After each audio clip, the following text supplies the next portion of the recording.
Ano ba ang kapangyarihan ng Kongreso? Ilista yung mga item na gusto niyang gastusan, tanggalin yung mga item na ayaw niyang gastusan. Ang Pangulo, kaya nga separation of powers ang tawag dyan. Kaya nga checks and balances ang tawag dyan. Walang malaki ang lamang.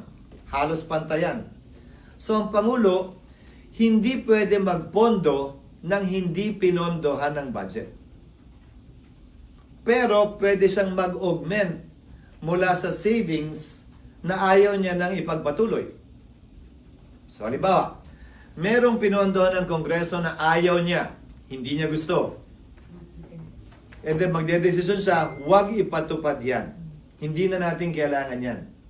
Nagbago na yung pangailangan ng gobyerno mula nung pinasayan.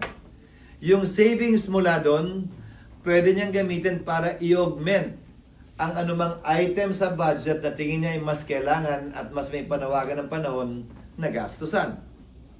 So, kapangyarihan niya yun at malaya siyang gawin yun. At siyang ginagawa niya ngayon. At ulitin ko, kinagagala kong nakikita yon. Hindi ko kinakalungkot yon. Hindi ko tinuturing insulto o sampal sa Kongreso yon.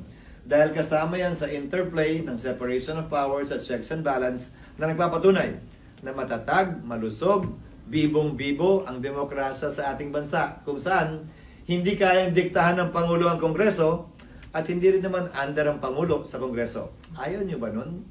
Gusto ba nyo sunod-sunuran palagi ang Kongreso? Di ba? Minsan ayaw nyo nun.